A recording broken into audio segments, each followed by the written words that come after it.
Take two. Hello, we're here. We're here at the Elliot Hotel.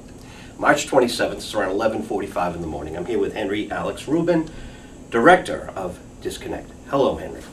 Hi. You said during your lecture last night you had questions for your audience. Ask away.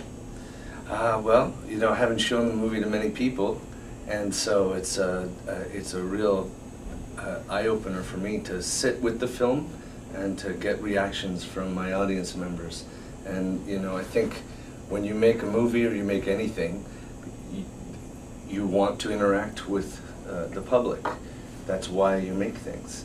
And so one of the great delights is to have conversations and to get reactions. There was no trailer that I saw before the movie because it's not out yet, and it was great to see it in advance. So I sit down in the theater and there's a collage of images. I felt that the movie started intentionally out of focus, and as it gains steam, you start seeing that it's an anthology of stories that are all interconnected. And then after the first 20 minutes, after I got the characters in place and realized what was going on, then it really became a whodunit. Yes, it's a thriller. I mean, it's three intertwining stories, but this movie is a thriller, and I like it when people tell me that it's moving, because that's what I tried very hard to do, was to trail and the emotions of all the characters and create a climax that was more about emotional violence than violence. You started with documentaries. I did. And could you name some of them?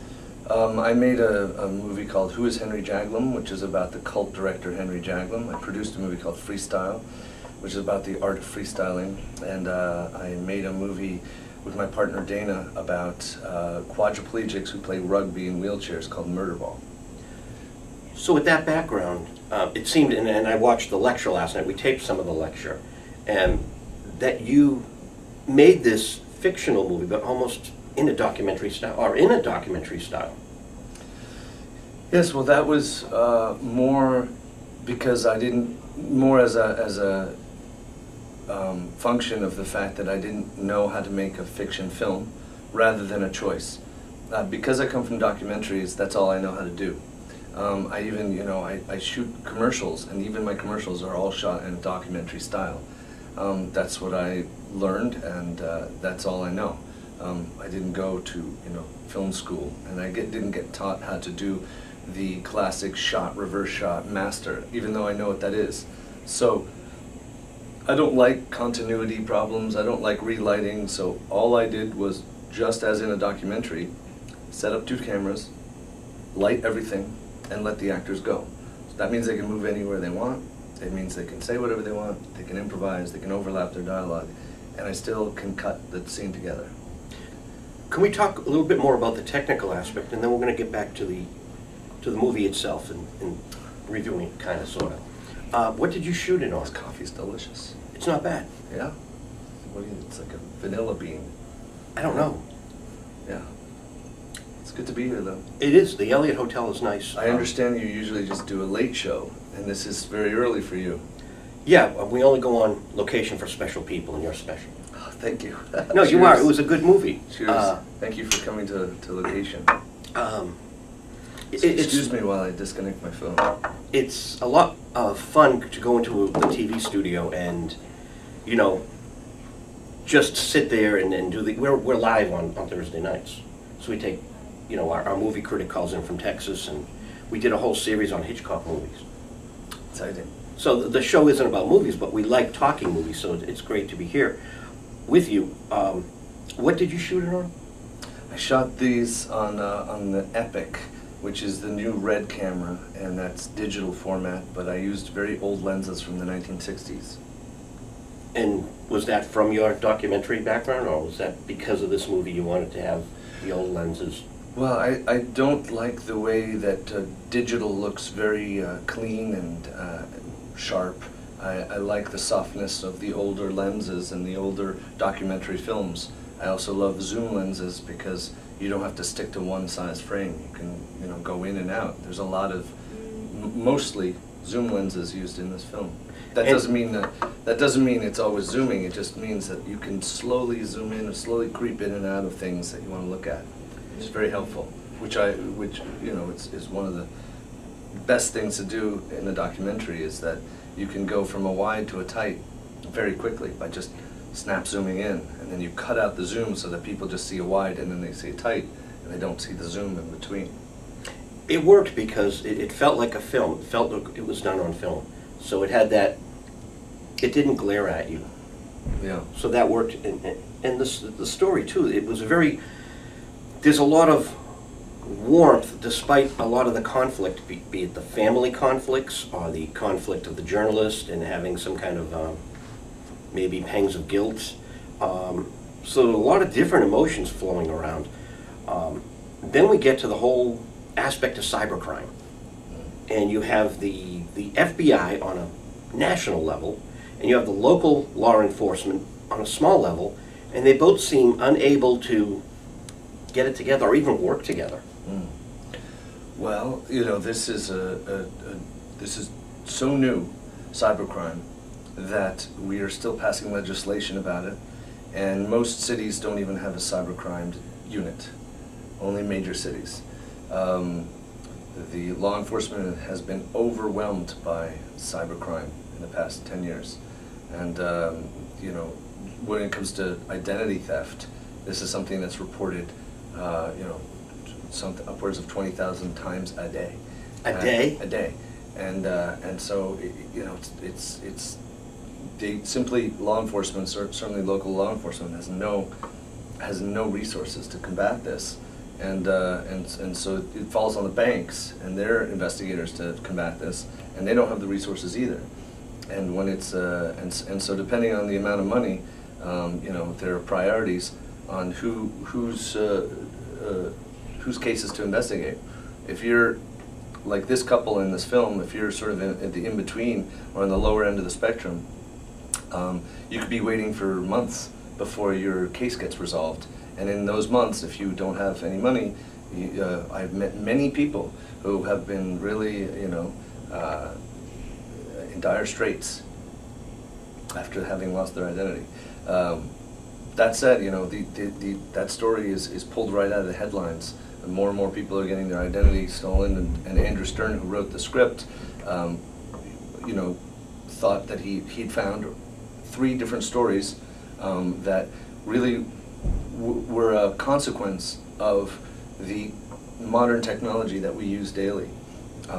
Thematically, the movie's all about, you know, humans trying to communicate.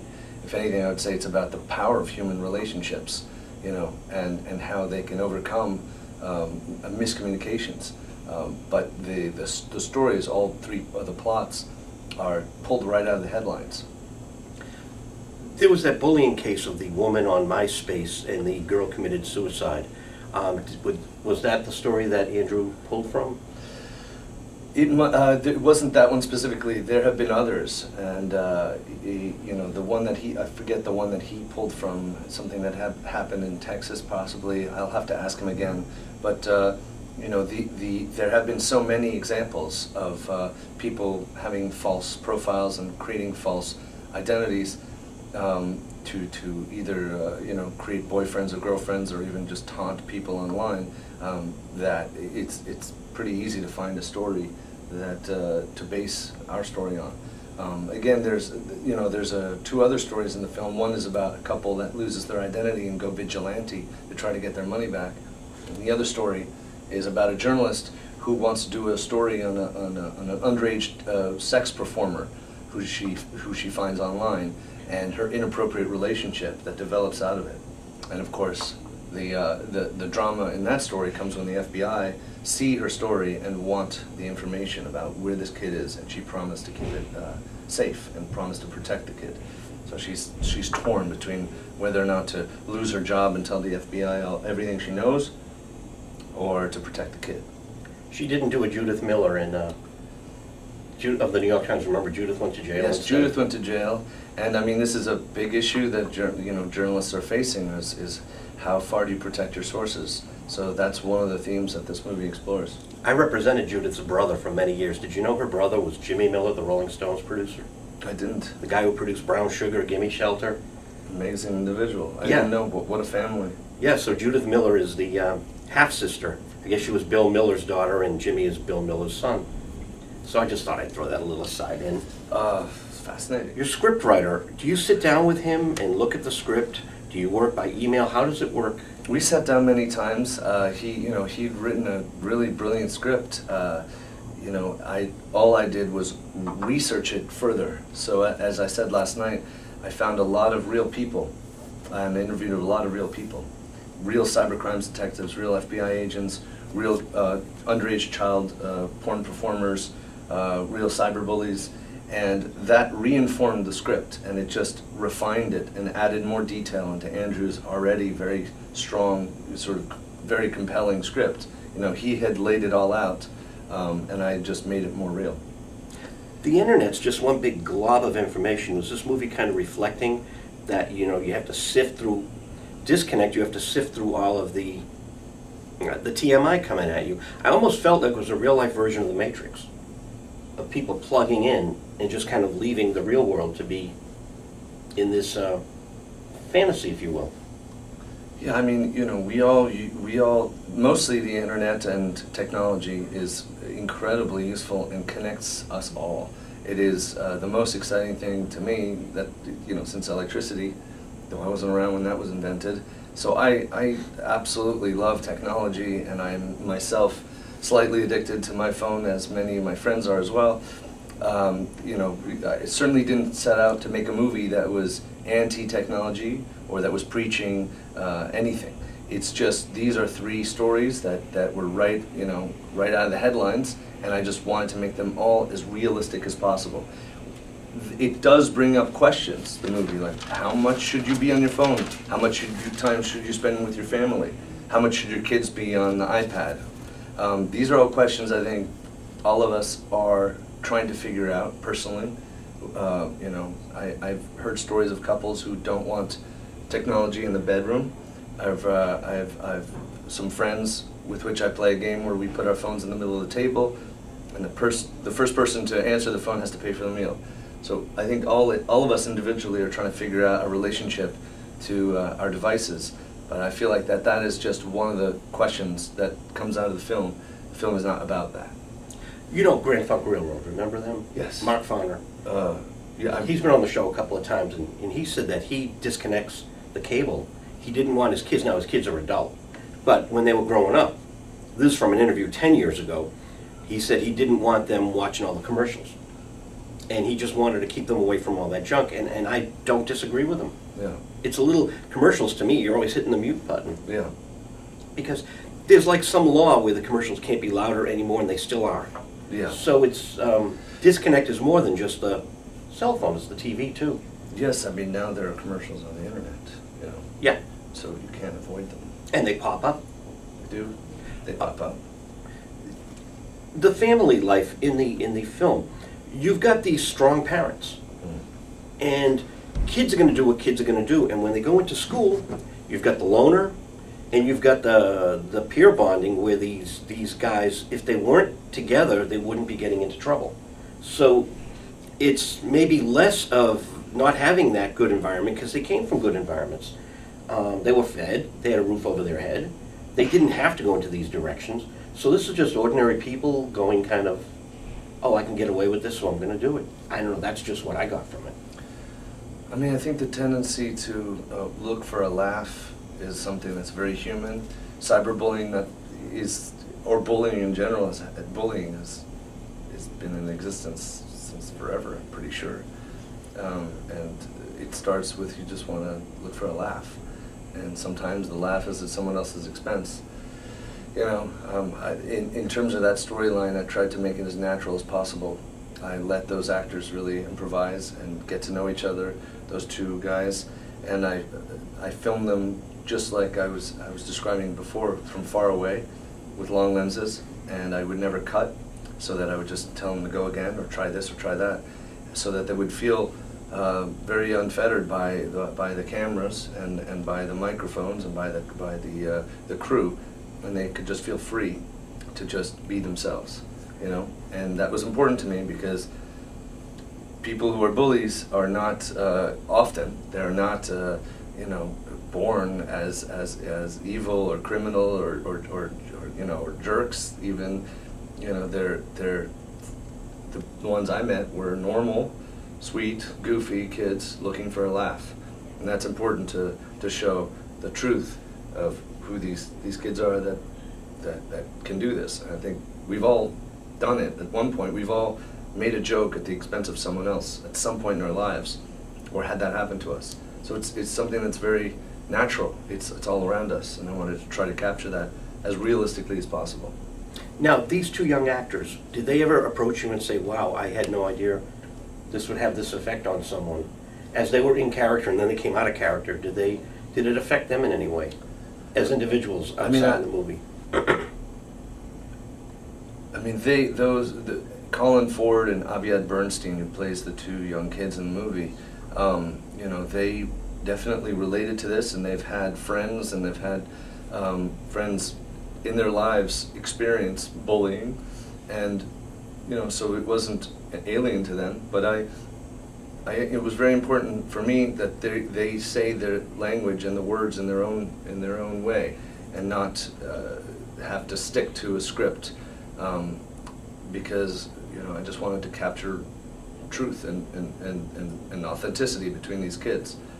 In answer to your question, I don't think either of those kids have ever bullied anyone. They're both way too sweet for that.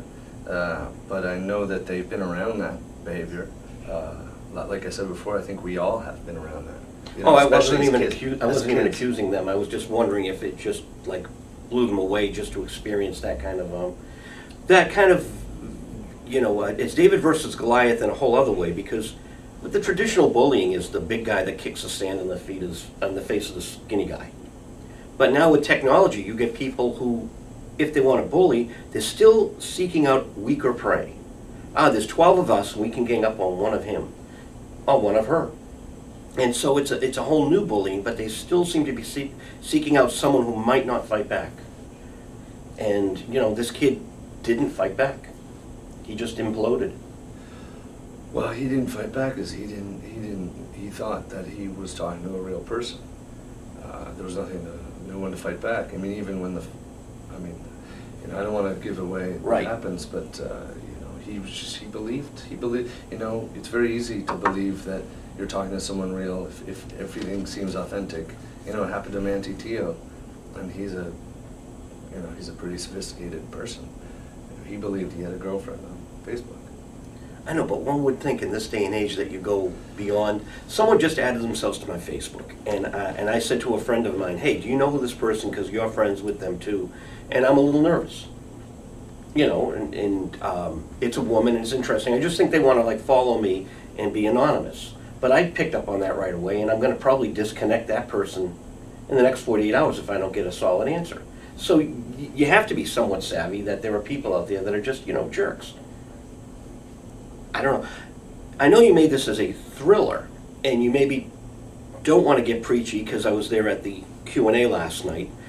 But in a way, it's almost like martial arts. It's a film version of martial arts where you're using the strength of the opponent against the opponent, where the bad aspect of the internet is it's the hammer that you drop, maybe subconsciously or inadvertently, but it's there. Yeah, I mean, the movie is, about, thematically, I think it's about people who are just having trouble communicating with each other. And the word disconnect has two meanings. One is to take something and unplug it. And the other thing is when two people are alienated, And I think it's that second meaning that the writer was more interested in. If I were to say something and you didn't understand it, we'd be alienated from each other. Or if I said something and you were offended and I didn't mean it that way, that's another disconnect. I think that is much more interesting, the disconnection between humans, whether the technology is involved or not, as a theme. And I think that's what he was going after. In drug language, people go and seek their connection. It's funny, the movie Disconnect, about people who are into the internet. There are people who don't go on the web, and they depend on someone like me to be their connection. I have a good friend, we go to dinner, I bring the laptop, we're on it together, so that he can get his email out and whatever, but there's some people that just avoid the internet. They will use it to contact friends and have someone else do the stuff for them, but it's really funny that there's a whole cult of people out there who don't want to be plugged in. But I'm the connection to a good friend who, you know. So there are good purposes for the internet, and people smart enough to just, I don't want any part of it. Like I said, I am very pro-technology. This is not an anti-internet movie at all. It just happens to take three, you know, if you want to make a thriller, you need something dramatic. It happens to take three movies that have to do with characters who are dealing with contemporary issues and technology in their lives. But you know, the internet is a very exciting place, and it mostly connects us. It's just in these three cases, in these three little thrillers, there are things that unravel that, you know, have to do with technology and the way in which people are communicating or not communicating with each other, you know? I was just throwing that out there, but the chemistry between all the actors was very good. Everyone seemed to connect perfectly on screen. Between the male hustler and the reporter, and even Jason Bateman and Grillo, they all seem to have that kind of sizzling. You got really good performances out of all of them that worked. Thank you. I mean, I think should I start over? No, that was our director. But oh, sorry. Okay. I'm being funny. Oh, our director. Yeah, we have to wrap up. Okay. So our final question is. About the performances. Thank you. Yeah, you did a great job with them, and they you. did a great job with you.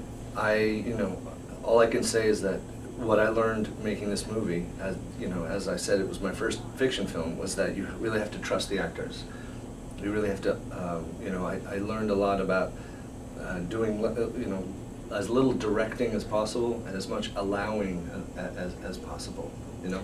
Yeah, to wrap up, you know, the male hustler had the power over the reporter. The reporter was frazzled with the FBI, and kind of the FBI was so cold and aloof, and it all kind of worked.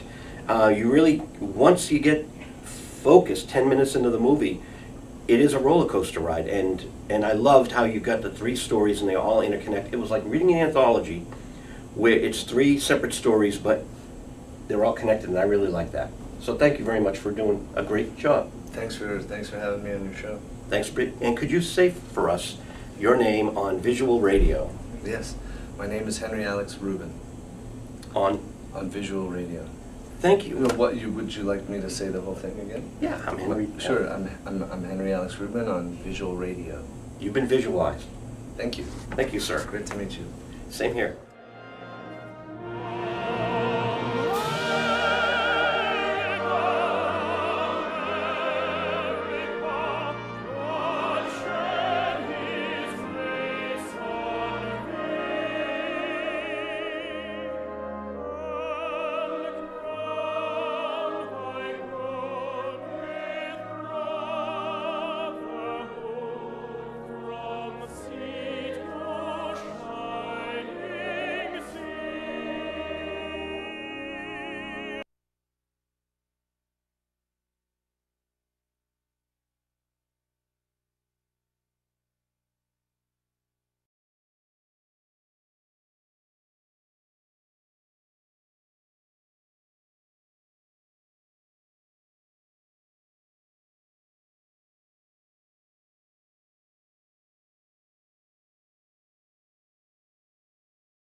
Actors could sort of say whatever and wander around if they wanted, to try to make it seem as natural as possible. I also feel very comfortable in the documentary world, so that's just what I resorted to when filming this. I don't know if that's interesting to anybody, but most of the movie was shot with two cameras with long lenses, as when I make documentaries I'm afraid to bother the subjects, and so I always get out of their eye line, and I usually remove the cameras and zoom in so that they don't notice the cameras and so that they stay natural. And I found myself doing that a lot, especially with the kids here, because I noticed that the less they are subconscious, the more natural the performances were. Any other questions? It's tough for me because I can't really see anybody. It just, because these lights are a bit blinding, so I'm only picking people here because I can see you guys. But does anybody else do this? Yes, ma'am. Please make a warm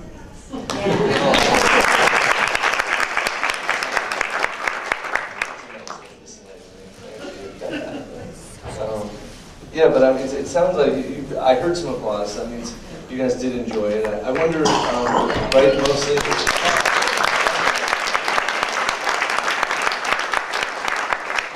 It's hard to know. It's not a laugh out loud movie. I'm particularly curious. There's a few things that we went out on a limb for. One was Jason Bateman, who I've always loved him, and I always thought he would make a great dramatic actor. And it's his first really dramatic role. So I'm wondering how people felt it. I had him grow a beard that way. It would help people accept him as a dramatic actor. But I feel like he's a brilliant actor, and I feel like he has a real career as a dramatic actor as well, as a comedian. Did people enjoy him? Did you? That's nice. Yes, sir, all the way in the back. First of all, munchies are always good for a laugh. And I'm just curious, what went into the decision to tell two stories? I mean, I know they're linked by the technology. Well, there were three, actually. I know. That's okay. I lost count. You were asleep only in certain segments. I like this kind of storytelling. You end up being able to say, I feel like, more than you would be able to with one story. I also felt comfortable doing this because I made a documentary called Murder Ball, where there are three intertwining stories. And so I had done that before. I had edited that before. I felt like, okay, I can do this. I feel like I put off making a fiction film for many years. I tried once and I had my heart broken, and then it's sort of like this, this thing that you just have a mixed sort of relationship with making fiction. I'm comfortable making documentaries. You can just pick up the camera and do whatever you want, But yeah, three stories. I mean, the real answer is actually that Andrew Stern, not me, the writer, had written it that way. He'd actually put 4 stories in, and I felt that it was one story too much, so I asked them to remove one story. Well, thank you. It seemed game. Yes, Thank you. Oh, anybody else? Yes, Mary. Again, great movie. I found it interesting that you kind of incorporated like a bully in addition to online thing, but I wanted to ask, why did you decide to have the cop father erase the iPad rather than having him like brought to justice? That's a great question. Wait, I couldn't hear it. She asked why did the cop father, played by Frank Grillo, why did he end up erasing this incriminating evidence and protecting his son. I mean, we talked a lot about that. I was hoping that none of the characters were one-dimensional, and he seemed really by the book, but you never know what you're going to do when you have to protect your child. Again, I've never had to do it, so I can't imagine myself in his place, but he could.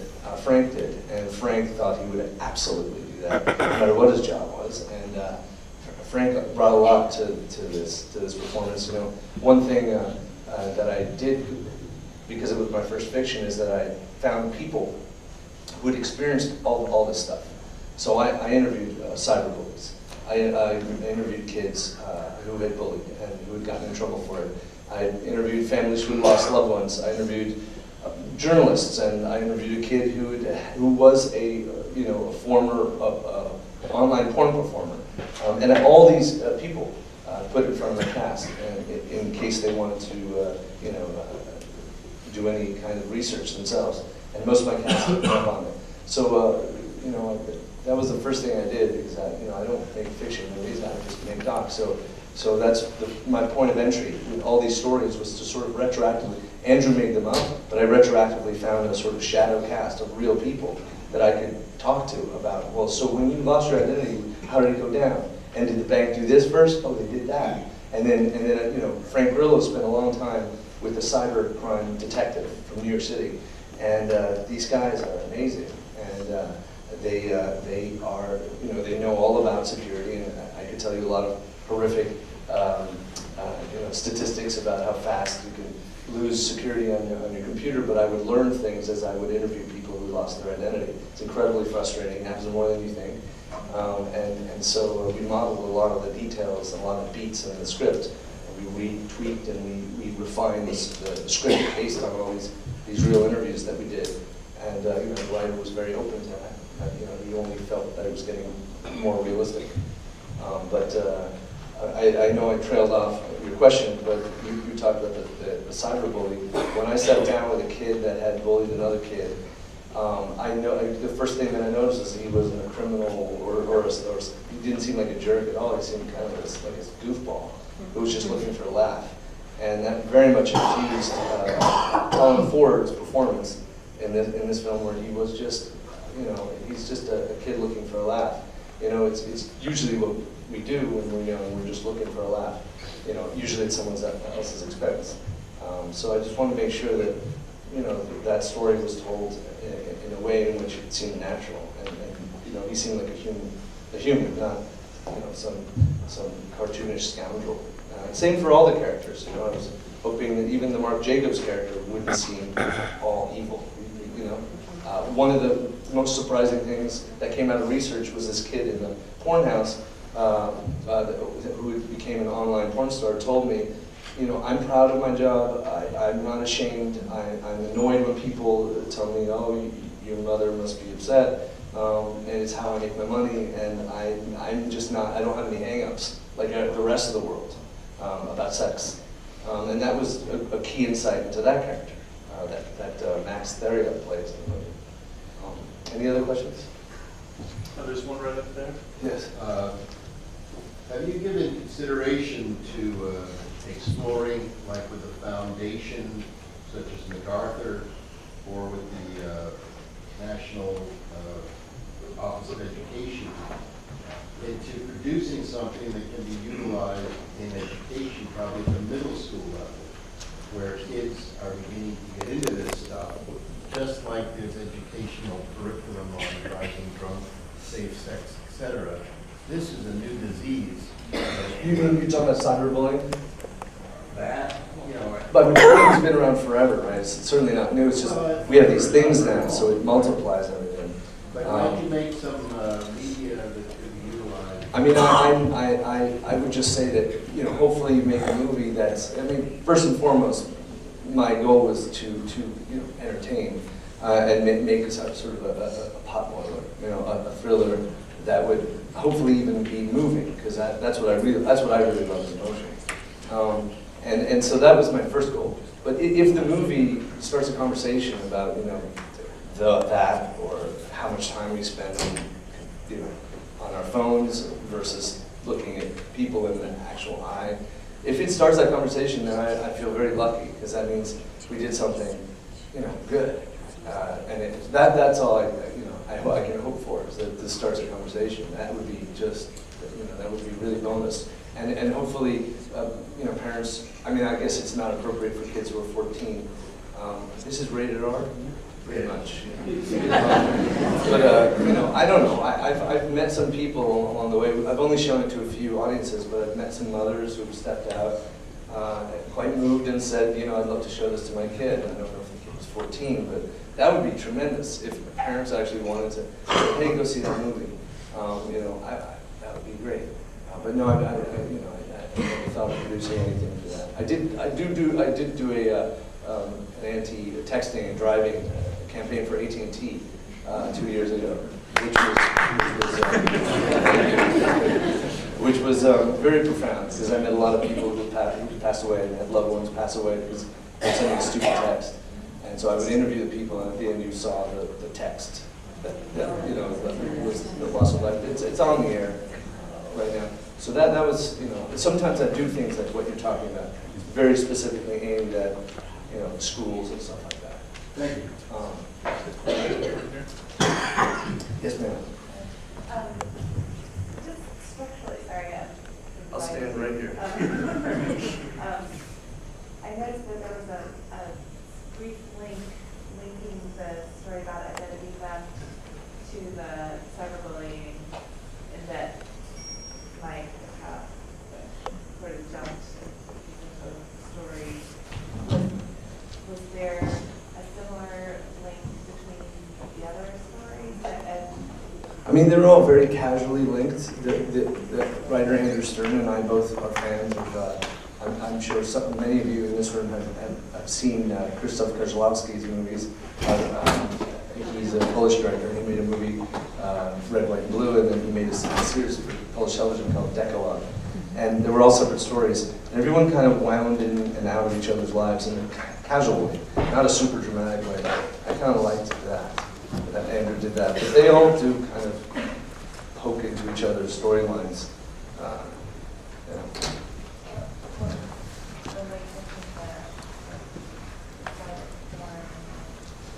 Oh, well, Jason Bateman is, if you remember, he is the lawyer for the...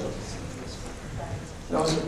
All right, Was anyone, this is being selfish. I'd love to ask you guys questions. It's really hard to move people, in a movie. It's very difficult. But the movies that have always moved me, or stuck with me are the movies that moved me in the dark.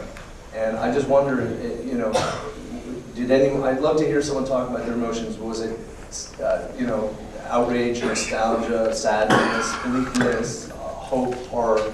I'd love to have any one of you just talk about, like, did you feel anything in the last 30 minutes? Eye rolls, anything, you tell me. Yes? I was moved, I was sad, and I cried a little, I'll admit it, but I cry at Crest commercials, so. The bar is very high. It's very sort of depressing in that I found that I feel like we've lost the battle.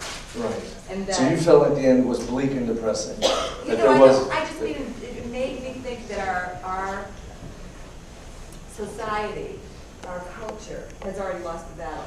Like there's a train, the train has already left the station. We can't really go back to where you're saying looking at each other's eyes as easily as we might hope. So I thank you for that reaction. Did anyone have similar or even the opposite reaction where they felt something else different than that? Yes, ma'am.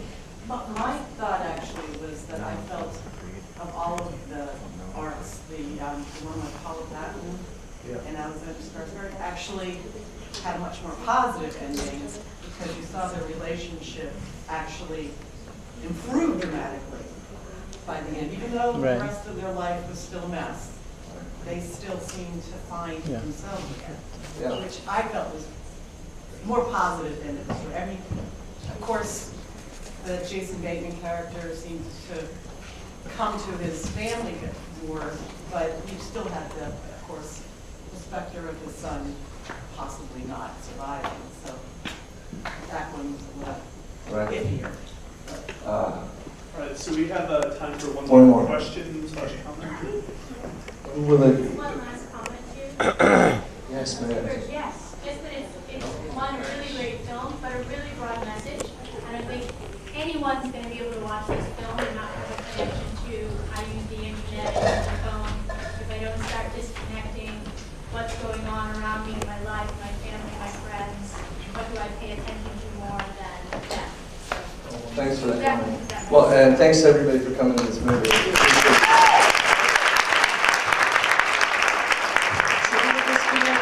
Boston, April 12th. Tell all your friends to see it, and we hope to see you all at the Somerville a month from now. Thanks to Henry. Thanks for coming out, everybody.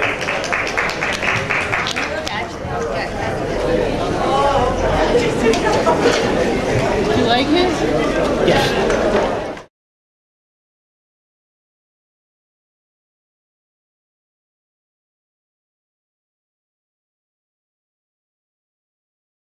And we're rolling. Barbara Harris is back on visual radio. All right. Barbara, thank you for coming to town on my birthday. Oh, man, we couldn't have planned it at a better time, right? In my hometown, what do you think of our hall? Beautiful. The Chevalier. Really beautiful. I couldn't see out once we went out. They couldn't see him. Well, it looks like a great crowd, though. Oh yeah, it is. Yeah, I'm very impressed. Yeah, good. Because it's a Beautiful charity. room. Yeah. It's a charity event for I think the vocational. Oh, okay. Oh yes, that's right. Yeah. Jack was telling us. Very good. And I think they're doing very well. There was a crowd of people outside. Very good. I'm And glad. they adored the toys. What a set. Thank you. Thank Precision. I mean, absolute precision. you. It's, Well, we're working on it. but the pacing, River Deep Mountain High, was that the Tina Turner version or the Supremes version? That was the Supremes wasn't and the Four Supremes. Tops did it. Yeah, I think it's more like Darlene Love's. Version. Yeah. Oh, cool. Yeah, that's the one I listened to. I heard Tina's. It's good too. Yeah, the Phil And Spector I thing. Heard, and I heard the Supremes and the Four Tops. I think Two of them, they did all it of them together. Yeah. Yeah, that was good too. That hit in America, but Tina Turner's hit in England, but not here. And Darlene Love's hit over here too. I remember her doing it a while back. Oh, I don't recall. Yeah, she did a good job on it.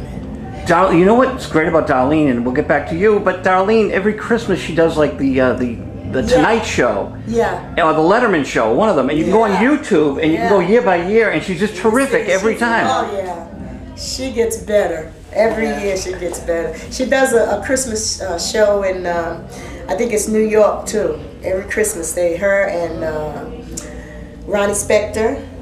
I think they get together and they put on a show somewhere in the village. I've heard of a few times, but I never got to see it. Now, do you go looking on YouTube for your material? Oh, yeah.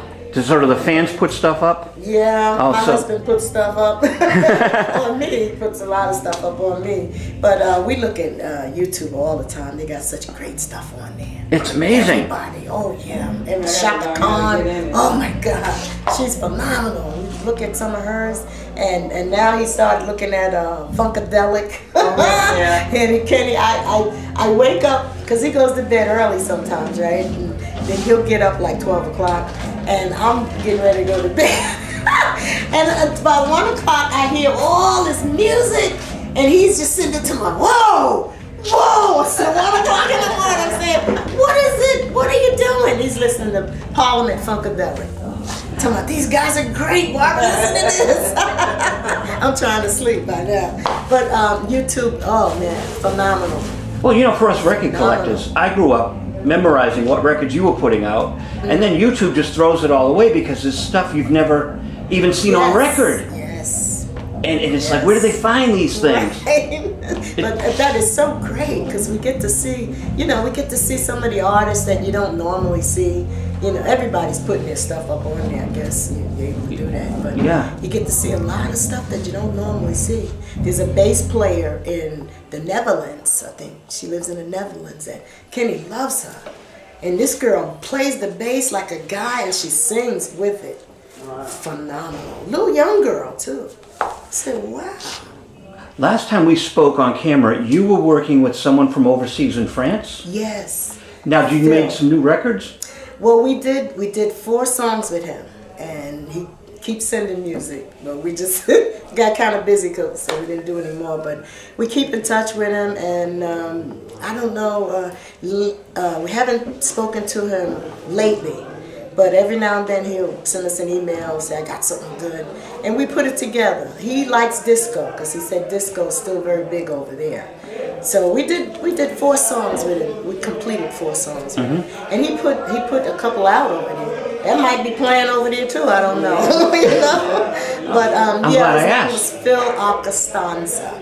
And he was a keyboard player, young guy, phenomenal. Oh my God, he has such great music. Spaced out a little bit, but it was great. Ask really him to put it on YouTube. Maybe we can all hear it. Yeah, we should. We should do that.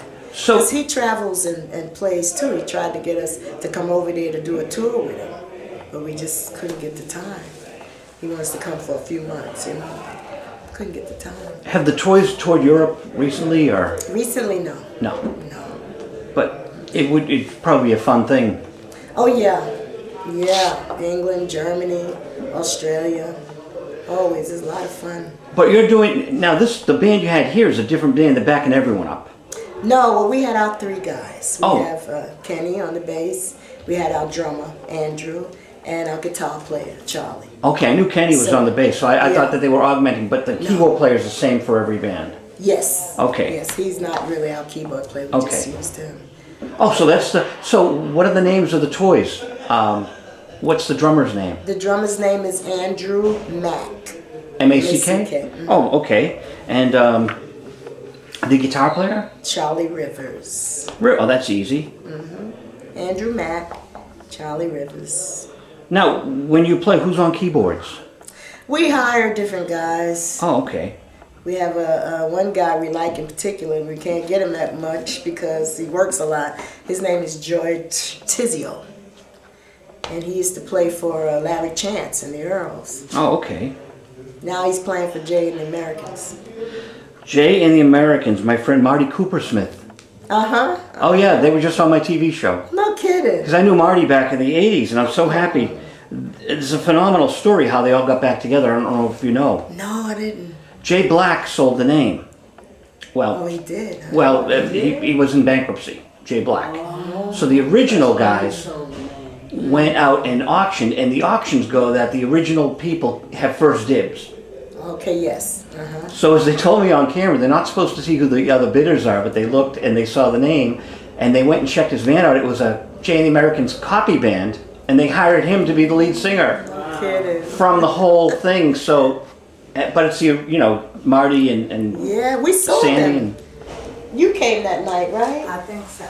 They were playing in, is it Elizabeth? Was it Elizabeth or Roselle? They have a promenade, and George was playing with them, so he invited us. Oh, okay. And we went, and they put on a good show. Oh yeah, oh yeah. Roselle. Yeah, either Linden or Roselle in Jersey. Yeah. Good show. They tell like their history, of how they got together and all the things they went through. Really very interesting. And you They could- stayed on for about an hour and a half. Yeah. At least. But they really love it. You can see they really yeah. have the passion. I went still. up and did a song with them. What'd you do? I did Stand By Me, I think it was. Oh, nice. Yeah. George said, he said, come on, you want to do something? I said, okay. I ain't too shy to get up there. So I jumped up there and did Stand By Me. They looked at me and said, oh, you dressed like us. Because I had the same colors on, I think it was. And it was so much fun. Now, much fun. I'm not holding you to it, but I will be at the Meadowlands in New Jersey on July 30th, 31st, and August 1st. Okay. Uh-huh. And Margaret, you and Roxanne are all invited to the RockCon. Yes. But we had so much fun at the Beat Expo, and Charles said, I'm going to do a bigger one. It's like, okay. Yeah. So it sounds like it's going to be really big. It's just intense. Spanky just walked away having a blast. She just said, wow. Because there was just so much love there. The fans coming and getting autographs, and it was just in total intensity. Wow. So he's doing it on a bigger level. Yeah. Yeah. It should be fun. Do you have toy shows over the summer? Can you talk about them now or not? Yeah. If I can remember. I know let me think now.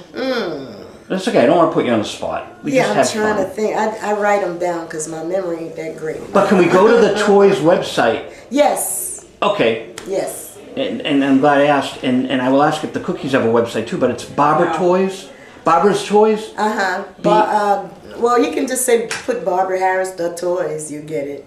Or barbarastoys.net.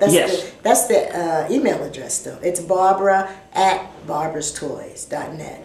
The @ sign. barbara@barbarastoys.net. But barbarastoys.net will bring you right to the site. Yes. Okay, good. And people can see the dates and. Yes.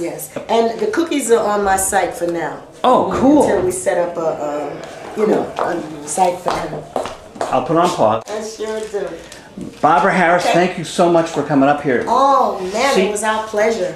The keyboard player, what's Jack? Jack Colombo. Jack Colombo. See, I told you you're incredible. But that verifies it. He loves us. Yeah. But you were. Such The a band was guy. great. Thank you. When you hit out of the park, someone's going to tell you hit it out of the park. You did. No, the sound check, That I've means a had lot. tingles. Thank you. Oh, yeah, Barbara. I'm like, whoa. No, it was like, I got to tell you, the three of you singing happy birthday to me, and my mom and dad singing happy birthday on the telephone, it made my day. All of you, the five of you. That's great. I'm going to try to, it would be great to put a medley together, mom and dad and the toys. Roxanne. Hi. Can I call you Roxy? Roxy's People call you good. Roxy? I love Roxy. Right, she just for the guy with NJ, right? I hope they're off. I think Yeah, they're they off are. now. I'll be right back. The story of how you all get together. Okay, I met Barbara, it was in 2003, at a little cafe called Little Green Leaves in Plainfield. And she had her group there, and I, come in there and listen to different bands that come in there. So let me check out Barbara, but I didn't know this was the Barbara Harris that made How Gentle Is the Rain. So You thought it was the actress Barbara Harris. yeah, just thought it was, just the regular group. I wasn't really paying attention to her name and stuff. Right. So then she saw me, and a lot of people, I'm well known in Plainfield because that's where I live. And they were telling her, you have to meet Roxy. Roxy's a singer too. So when Barbara was singing, a song, she was asking people, would anybody like to come up and sing? So she said, I have somebody out there in the audience named Roxy. Roxy, will you come up and do a song? So she had me do Proud Mary by Tina Turner. And ever since then, she said, you know what, are you singing with anybody right now? And I said, no, not at the moment. She said, I'm going to keep you in mind. She said, I might be needing a female vocalist, and I'm going to, let's exchange numbers. So she called me, I think it was during the fall of 2003. And she asked me, will I do a show with her? The first show will be in California. Matter of fact, she asked me, will I join a group? I said, yes. Still not known this is the Barbara Harris. And so when I did the first show with her, the big show in California, when I met the Drifters and the Classics and all that, and when we started doing How Gentle Is the Rain, I said, boy, she sounds like the lady that really sings this song. They said, well, she is. That's. I'm like, oh my God. Oh my God, I was just like so enthused because when I was a little girl, I used to walk around the house singing that song. But I never thought, it's like a blessing, I never thought that I would be singing with Barbara and, all the doo-wop groups that I used to listen to when I was a little girl, on television and the records my sisters used to play. Never thought to this day I would be doing the oldie stuff. Because I've been singing a long time. I have my own groups. I made a 12-inch club record called Got Another Love by Auntie Rocks in the 90s. I was going to ask you. Yes, Okay, me and my good. husband, when I was married, we had a group together. And I made a couple of, Auntie songs. Rocks. Auntie Rocks. R-O-X? R-O-X-I-E. Auntie. That's the name I got for my nephews and my nieces. They said, if you ever make a baby, we're going to call you Auntie Rocks, but I'd rather be called Roxy Rocks instead. But and I made a video along with the song, Got Another Love by Auntie Rocks in the 90s. Oh, so, and you toured with? With Barbara. You toured with the Auntie Rocks? Yes, mm-hmm. Dance clubs and? Yeah, just, like the regular clubs and, Part 2 with Roxy. So, did you practice with the toys before the California show? Yes. Oh, and then when you were practicing, you realized who it was? Yes. I was like, oh, can I do this kind of stuff? Was used to doing the R&B stuff and, my own materials. I said, oh, I hope she likes me. I hope I fit in, with the doo-wop circuit. And I haven't been with her now for 8 years, and I'm enjoying it. I love her. She's very, very nice. And when we sing her song, it's like I get chills in the inside, and I just want to cry because I used to walk around the house singing, How Gentle Is the Rain. Never thought that I would be on stage with her. It's a blessing. She has an authoritative voice, doesn't she? Yes, Barbara's very, very nice. I love her dearly. That's my Barbara. And I love, and I'll conclude it, I love that you get to do some songs too. Yes. Barbara is so diplomatic, letting people sing. Yes, our group is so much fun. You know what I feel? Everybody, God gave each one of us a talent. and you're supposed to use that talent, you know. So everybody gets a chance to show their talent. That's what I feel. And, You're the best. It works. It works out. And it's so much fun. We are called the high energy ladies. It's very high energy. There's no High doubt. energy. High energy ladies. They say, where do you get that energy from? We say, we just. Just a natural thing.